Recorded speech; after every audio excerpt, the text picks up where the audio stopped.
Saudara-saudara yang para pemirsa yang sama dimuliakan Allah Subhanahu wa taala, maka dengan demikian Allah catatkan tadi kepadanya, katabakallahu sakiran wasabiran wa man nadhara fi dini ila man huwa dunahu wa nadhara fi dunya ila man huwa fawqahu fa asifa ala ma atahu malam yaktubullahu sakiran wasabiran.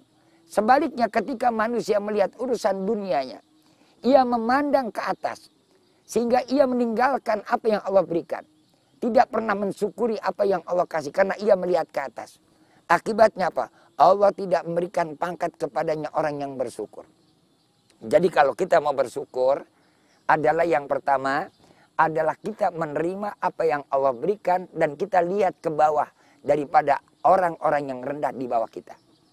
Kalau ingin menjadi orang yang sabar, bagaimana caranya? Yang pertama adalah dalam urusan agama kita, pengabdian kita kepada Allah, kita harus melihat orang yang di atas kita. Dengan demikian, Allah akan catat kepada kita ini derajat yang paling tinggi, syakiran wasabiran. Orang yang bersyukur dan orang yang bersabar. Ingat orang yang bersabar kepada Allah, innama yuwaffas sabiruna ajruhum bighairi hisab. Orang yang sabar kepada Allah, Allah akan lipat gandakan pahalanya, Allah akan berikan bighairi hisab, tanpa balasan, tanpa hitungannya. Setiap jengkal langkah pengabdian ibadah kita kepada Allah, Allah akan curkan terus pahala dan Allah akan limpahkan kebaikan kepada kita. Kalau sudah akhirat dapat janji baik, janji ya Allah bukan janji manusia. Yang hari ini ia berkata, besok pasti ia berkhianat. Innaka la tukhliful mi'ad. Allah tidak pernah ingkar dengan janjinya. Kalau sudah di akhirat dia akan mendapatkan derajat yang tinggi dan mulia, maka dengan sendirinya di dunia pun dia akan mendapatkan kebahagiaan. Terwujudlah dari doanya, Rabbana atina fid dunya hasanah wa fil akhirati hasanah wa qina adzabannar. Jadi dunia tidak akan menjadi murka.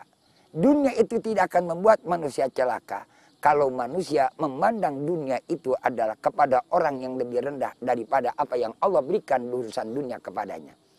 Hidup dunia akan menjadi baik kalau kita memandang urusan pengabdian ibadah kita, keyakinan agama kita kepada orang yang di atas. Ini yang membuat manusia stabil dan ini yang membuat manusia bahagia dan ini yang membuat manusia tenang. Justru ketika kita memandang urusan dunia kita ke atas, manusia dipacu dalam dirinya. Untuk apa? Mengejar dan mengejar. Mencari dan mencari. Mereka mengumbar tidak pernah henti. Akhirnya dia hidup disibuki dengan dunia.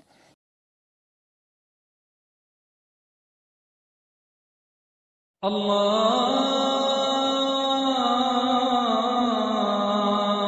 Akbar, Allahu Akbar, Allah.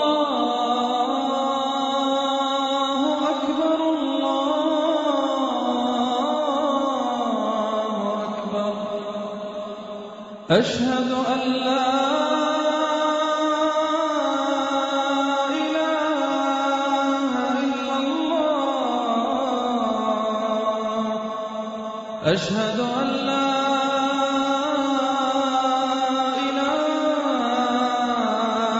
إلا الله أشهد أن محمدا رسول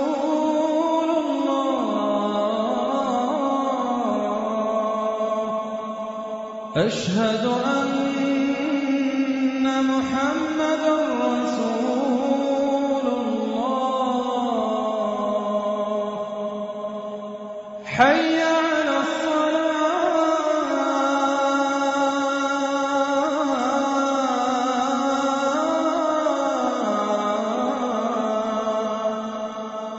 حي على الصلاة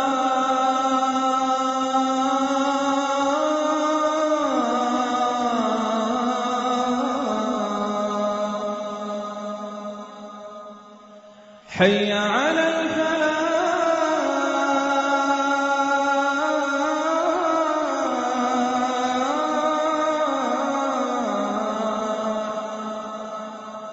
حي على الفلاح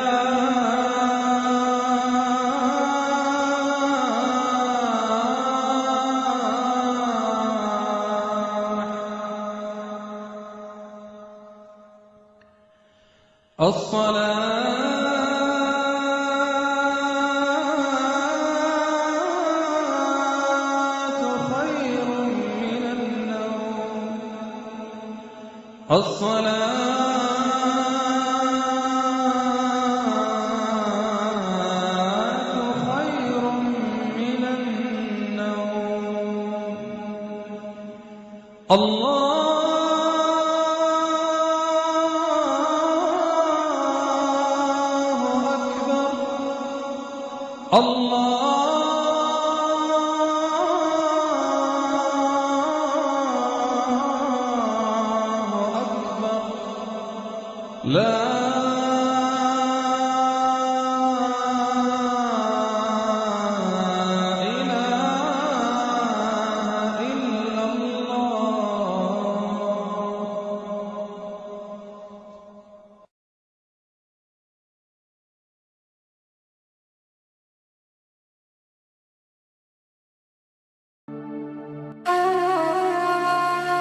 Ya man di dunia istagal qad garau tulul amal.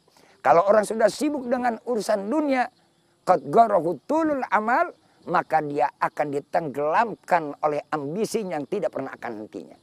Jadilah korban ambisi, korban kemauan, tidak pernah wujud, tidak pernah sampai. Ia terus dijadikan korban mengejar dan mengejar. Padahal apa yang Allah berikan hari ini itu adalah sesuai dengan kemampuan dan kadar yang kita terima hari ini. Tapi dorongan nafsu manusia yang begitu hebat, dorongan kita yang begitu ingin berlebihan, sehingga kita dipacu terus, tidak mengenal batas. Sehingga pada akhir gilirannya, kita sudah lelah capek dulu di alam dunia. Sudah lelah capek di alam dunia mengejar tidak pernah henti-hentinya. Kita jadi korban yang namanya harta, korban jabatan, korban kedudukan. Di saat itulah akan dihancurkan derajat kita di hadapan Allah Subhanahu wa Ta'ala.